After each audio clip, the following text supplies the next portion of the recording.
Hi, everybody. Margaret Ledford here with Engage at GableStage. And today, joining me is Rachel Finley, whose Engage at GableStage project is American Bullet, premiering on September 4th. Hi, Rachel. How are you today? Hi, I'm great. Thanks for having me. And where are you coming from today? Where are you? Where in the world is Rachel Finley? Well, I am currently in not San Francisco. I just liked that background. I am in Arizona, Phoenix area. Congratulations on your move. Thank you, thank you. I will always come back to South Florida though. That's my home. My heart is still there, so you'll see me on a regular basis. Excellent. Yay. We're so lucky to have you. Thank you. Um, so what is your background? How did you come to work in theater? What landed you in this crazy business? Yeah, so I actually have always been curious about it, even from the time I was a little kid, but I didn't have exposure or the opportunity to really go to the theater until I was in high school. And so my freshman year of high school was the first time that I actually got to really go to live theater. And my sophomore year, I decided to transfer from the International Baccalaureate program that I was in into an arts magnet high school. I was in Charlotte, North Carolina at the time, and I went to Northwest School of the Arts. Shout out to my Dragons. And there I majored in creative writing as well as theater and chorus. I've always been interested in things that make people think. And when I finally got a chance to go to a live performance and see a live performance, just the conversations that were happening in the lobby, the conversations that were happening as people were walking out of the space, I wanted to be a part of creating those types of conversations. Can you tell us a little bit about your project, where it came from, what it's about? So my project, American Bullet, is a piece of a larger one-woman show that has three segments.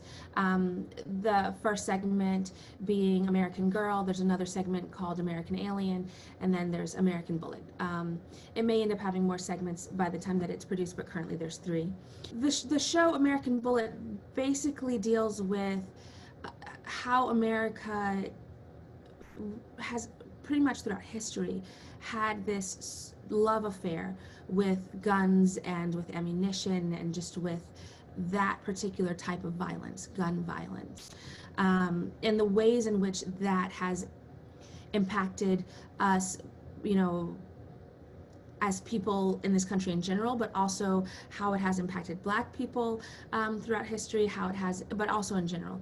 And it's coming from the perspective of myself being a mother whose son was at Marjory Stoneman Douglas High School when the shooting happened, and also having been an educator who, one of my students, my former students, passed away in the shooting at Marjory Stoneman Douglas.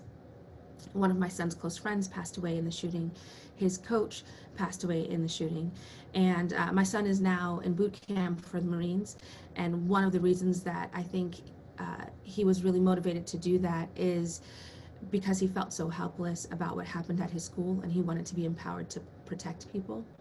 There are impacts of gun violence that, you know, of course, it most largely affects those who actually are victims of it and don't survive, but also their families, also those who were around them, also those who were present for the violence, also the family members of those who were present, the entire community. It really reverberates.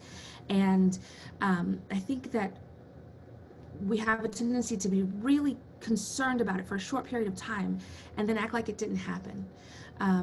So I just want to be part of continuing that conversation, of continuing that thought process, and not just pretending it didn't happen and moving on.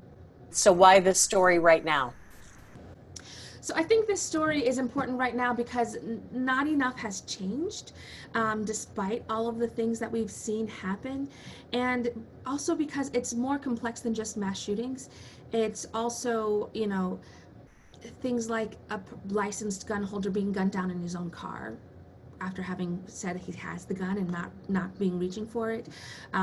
Things like, you know, young unarmed Black men having been gunned down in the street just for jogging. You know, why was that person who shot him why did he feel so comfortable that he could just drive down the street with a shotgun and shoot someone for jogging? I think things like that make this still relevant, still important right now. The children who have been gunned down in their own neighborhoods, in their own beds, Breonna Taylor, a grown woman, gunned down in her own home because gun violence is just so comfortable in our country. That busting down someone's door and shooting seems like a logical thing to do to some people, and I think there's also this dichotomy of, police not feeling safe because there are so many guns on the street, so maybe if we did something about that, we would also be doing something about the problems that we're having with, excessive force from the police as well. I don't know that for sure, of course. It's just something that I would hope would be true, but I don't think it would hurt. What do you hope an audience member gets from American Bullet after watching it? What do you want them to be thinking about or talking about? I would hope after watching American Bullet that people would start thinking about how long our history of gun violence is in this nation, the complexity of the different ways that it has affected different communities in our country, and also what role it has played in their own personal lives and what they should do about it. What should I do about this? I'm hoping is the main thing someone comes out of this thinking about, questioning, and then acting on. What do you hope they do about it? In my ideal world, we would come out and make real gun reform where guns would not be easily accessible, where it would no longer be easier to get a gun license than it is to get a driver's license. I feel like that's a little crazy, that I have to go through a much more stringent process if I want to get a license to do hair than I do if I want to get a license to own a weapon that can end someone's life. So my hope would be that at the very least we would be able to create a process where people have to go for real training, they have to go for real psychiatric evaluations, they have to really know what it is that they're getting into by owning a weapon, how to keep that weapon safe, and also be evaluated to make sure that they're someone who even should have a weapon. A lot of people have brought up the murder of the little boy by his neighbor that recently happened, and they're sort of plastering his picture all over, saying, well, what about this life? Why didn't this life matter? And my question to those types of people is, what are you doing about that? Because the person who killed him is in jail, but what can you do? Perhaps you should be lobbying for gun control if you're really concerned about that life. If that life really mattered to you, what are you doing to make sure that someone like the guy who killed him doesn't have his hands on a gun again? Because that's something that we can change. As far as the justice part, that's actually happening. So, that's my hope, is that people will get up, lobby, that they will no longer allow big money to stop them from making changes that will save people's lives. Life has to be more important than profits. At some point, life has to be more important than profits.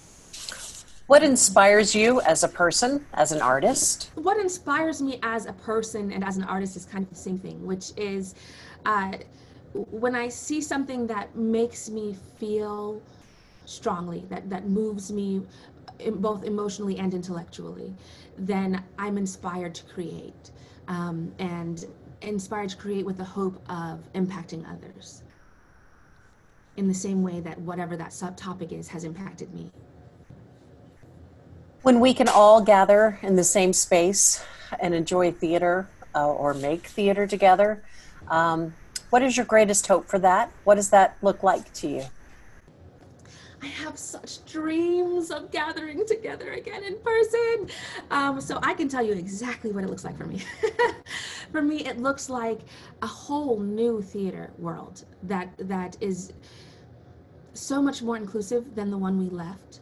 That when we come back, that theaters of all sorts all over the country are doing plays that are not just classics, but also plays that are modern, that are being written by playwrights who are alive, and that those playwrights who are alive are writing plays for performers and designers and directors of all different ethnicities, and that reflect our world, so that, you know, as a Black actor, the only time I'm in a play with white actors shouldn't only be, you know, if we're doing something where I'm playing outside of my race, but that we've written plays where it looks like our world. You know, in my real life, there are white people, and I'm really in their life. So we should be together in the plays that are written too. You know, like we exist in the same world, and it should look like that in our plays. So I'm really hopeful that that will happen, and that will be reflected on our stage, and then we'll be able to see that. You know, I mean, how beautiful. How beautiful. And there are families where there are Black people in the family, and there are white people in the family, and there are Latinx people in the family. And I mean, that's how my family is. And you know, I just want to see more plays that are like that reflect our real world. Thank you, Rachel Finley, for joining me today. And everybody, do not miss American Bullet on September 4th, exclusively at the GableStage website with Engage at GableStage. Thanks so much for joining me today, Rachel. Thank you. Thanks for having me.